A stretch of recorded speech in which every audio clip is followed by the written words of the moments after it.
नमस्कार, मी निरंजन. ईजी न्यूजमध्ये आपल्या सर्वांचं मनःपूर्वक स्वागत. आज भारताच्या न्यायव्यवस्थेबद्दल बोलावं, अशी वेळ ओढवलेली आहे आणि अतिशय नाईलाज आहे. कारण की माझ्या ॲक्टिव्ह जर्नलिझम म्हणजे ज्यात मी प्रिंट मॅगझिनमध्ये प्रत्यक्ष काम करत होतो. ते जर्नलिझममधलं ॲक्टिव्ह करियर पत्रकार म्हणून हे संपण्याचं कारण न्यायमूर्ती लोयांच्या खुनाची बातमी मी केलेली होती. ज्यांनी 100 कोटी रुपयाची लाच त्यांना जी देऊ केली होती, ती नाकारली. आणि आता अशा बातम्या यायला लागल्या आहेत, की काल परवा दिल्लीमध्ये दिल्ली हायकोर्टचे एक न्यायाधीश यशवंत वर्मा यांच्या घराला आग लागली. ते त्यावेळेला घरी नव्हते. नातेवाईकांनी, घरच्या लोकांनी फायर ब्रिगेडला बोलावलं आणि फायर ब्रिगेडला बोलावल्यानंतर त्या ठिकाणी अ, आग विझवल्यानंतर सगळ्या वस्तूंचा ज्यावेळेला फायर ब्रिगेडतर्फे पंचनामा केला जात होता. त्यावेळेला तिथं प्रचंड मोठ्या प्रमाणामध्ये रोख रक्कम, कॅश ₹500-500 च्या नोटांची बंडलं त्या ठिकाणी दिसून आली आणि पहिले असं सांगितलं गेलं, की 15 कोटी रुपयाच्या आसपास कॅश रक्कम होती. नंतर असं समजलं, की 5 कोटी रुपयाच्या आसपास रक्कम होती. आता संबंधित सर्व एजन्सीज असं म्हणायला लागल्या, की तिथं काहीच कॅश नाही सापडली. म्हणजे याचं काय गौडगंबालने हे काय कळायला मार्ग नाही.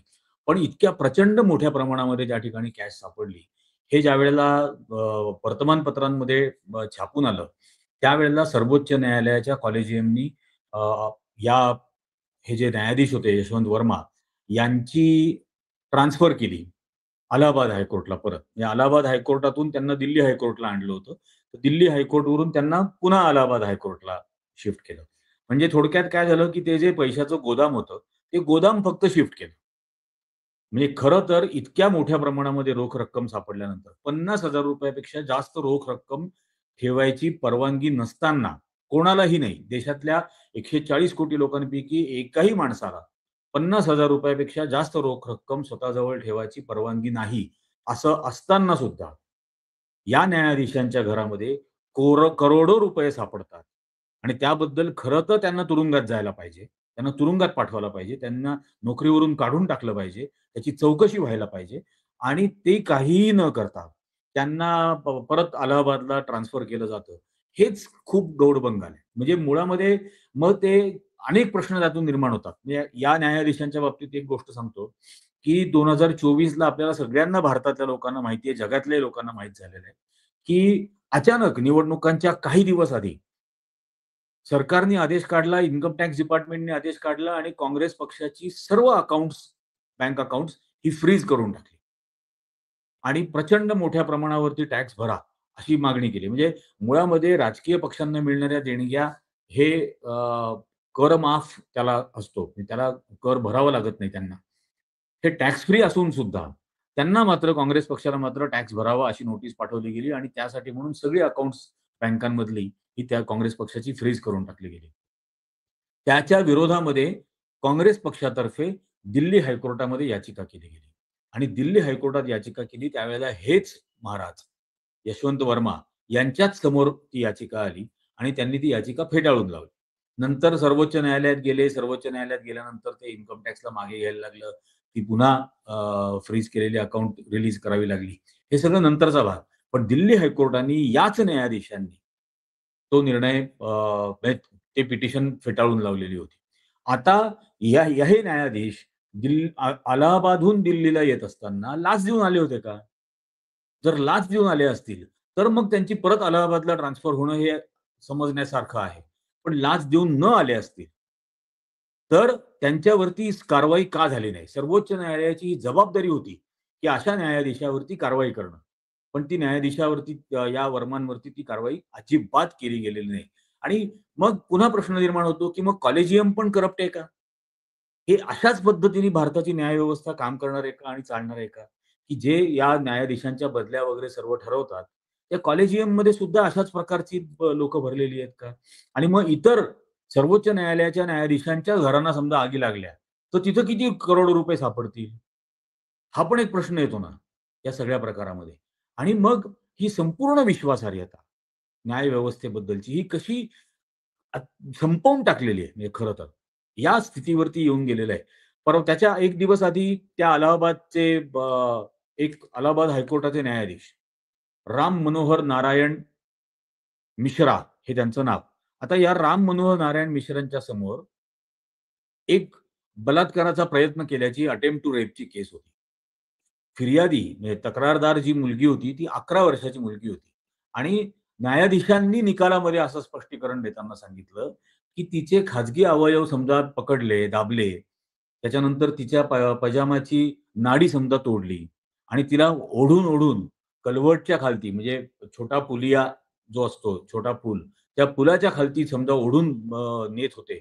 याचा अर्थ तिच्यावर बलात्कारच करायचा होता, असा त्याचा अर्थ होत नाही. असं म्हणून त्यांनी तो बलात्काराचा प्रयत्न करण्याचा अटेम्प्ट टू रेपचा गुन्हाच डिस्चार्ज करून टाकला आणि त्याच्याऐवजी फिजिकल असॉल्ट मारहाण करण्याचा प्रयत्न केला. असा काहीतरी गुन्हा त्या आरोपींवरती नोंदवावा, असा त्याच्यामध्ये निकाल दिला. हे इतकं भयंकर. एकीकडे तो निर्भयाचा कायदा झालेला आहे. निर्भयाचा कायदा झालेला असताना म्हणजे एखाद्या महिलेकडे घाणेरड्या नजरेने काही सेकंद बघितलं तरी सुद्धा तिच्या त्या पुरुषाच्या विरोधामध्ये गुन्हा दाखल होऊ शकतो. इतका कडक निर्भयाचा कायदा असताना, या मुलीच्या बाबतीमध्ये इतकं गलिच्छ वर्णन न्यायाधीश करून सांगतो, की हे सगळं केलं, पण याचा अर्थ बलात्कार करायचा नव्हता. म्हणजे या या स्थितीला आलंय आणि मग असं वाटतं, की आणि म्हणजे यापूर्वीच्या अनेक घटना आहेत.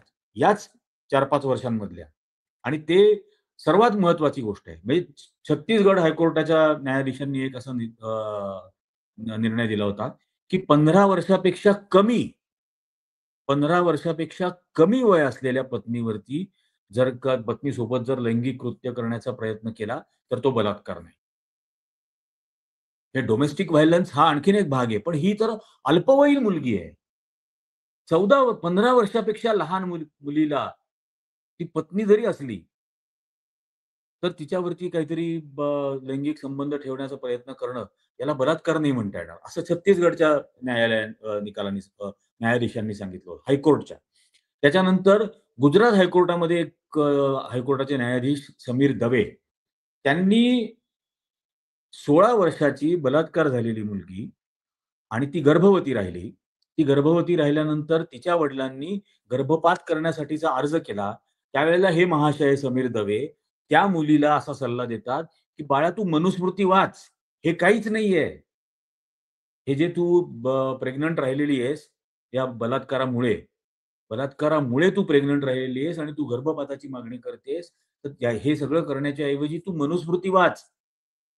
हे न्यायाधीश तिला सांगतो. समीर दवे, गुजरात हायकोर्टाचा.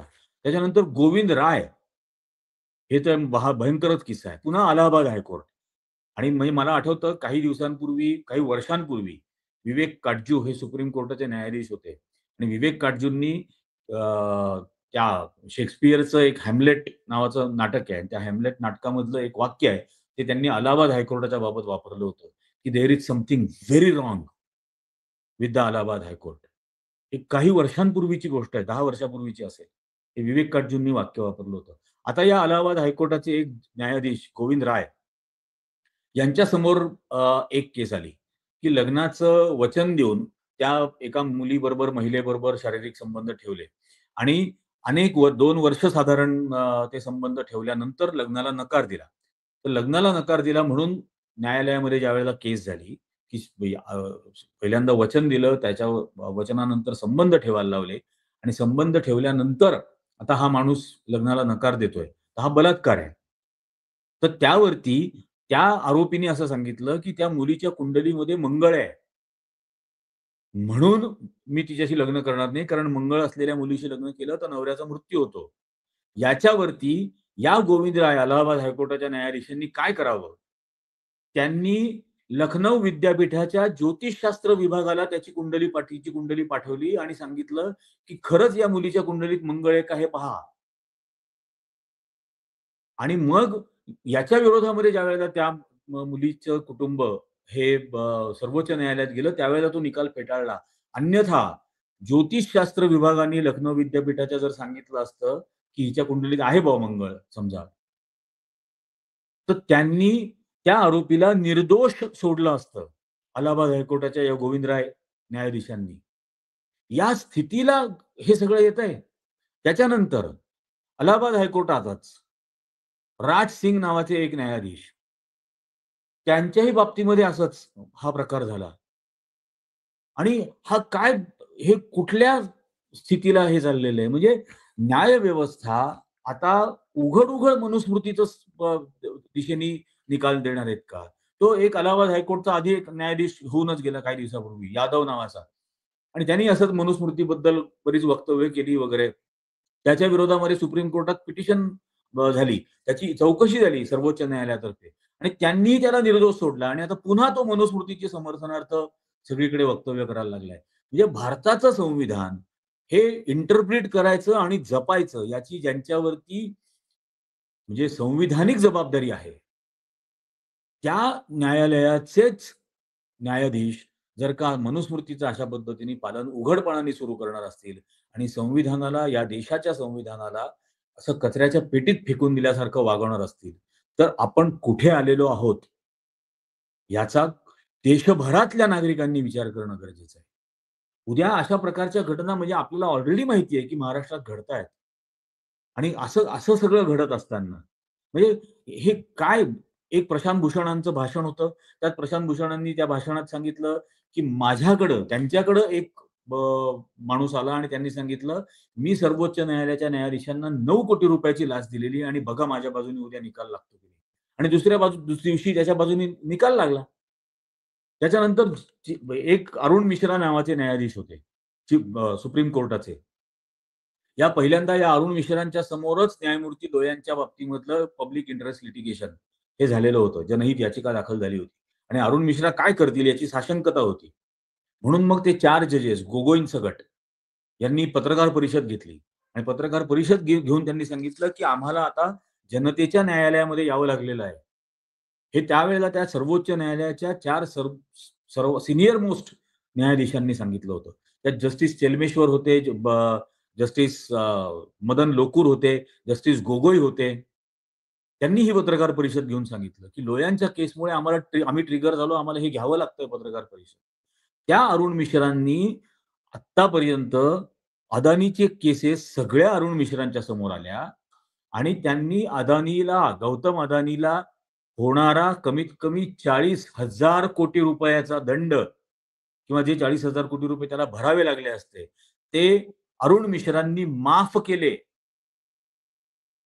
हे सुद्धा प्रशांत भूषण बोलले. हे कुठल्या स्थितीला आलेलो आहे? गोगोईंच्या बाबतीमध्ये आपण बघितलं, की गोगोईंनी ती पत्रकार परिषद घेतली. त्यानंतर गोगोई चीफ जस्टिस झाले. गोगोई चीफ जस्टिस झाल्यानंतर गोगोईंनी ज्यावेळेला राफेल आणि राम मंदिर प्रकरणामध्ये सरकारच्या बाजूने निकाल दिला, या हिंदुत्ववाद्यांच्या बाजूने निकाल दिला. त्यावेळेला रिटायरमेंट झाल्याच्या नंतर काही तासात त्यांची राज्यसभेवर नेमणूक झाली. आणि भारताचा चीफ जस्टिस जो राष्ट्रपतींना शपथ देतो, त्या भारताच्या चीफ जस्टिसला रिटायर झाल्याबरोबर राज्यसभेमध्ये उपराष्ट्रपतींकडून शपथ घ्यावी लागली. हे कुठल्या स्थितीला भारताची न्यायव्यवस्था या सरकारने आणून ठेवली आहे? ही खरोखर गंभीर गोष्ट आहे.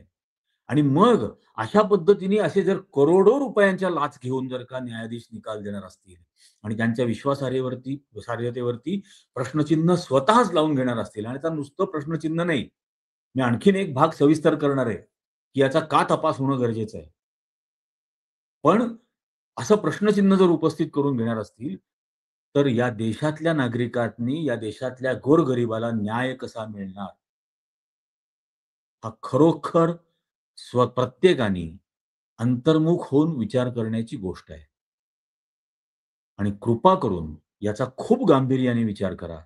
याच्या विरोधामध्ये आपल्यालाच, नागरिकांनाच रस्त्यावरती उतरावं लागेल. दुसरा पर्याय नाही आहे याला. त्यामुळे हे अतिशय मनापासून कळकळीने तुम्हाला सांगतोय. तुम्हाला अशा पद्धतीच्या न्यायव्यवस्थेवरती विश्वास वाटतो का? जी मनुस्मृतीच्या आधारावर चालते. ज्यांच्याकडे करोडो रुपये सापडतात, पण नंतर लगेच करोडो रुपये नाही सापडले म्हणून सांगितलं जातं. एक सरकारी यंत्रणाच पहिल्यांदा म्हणते, की यांच्याकडे करोडो रुपये सापडले.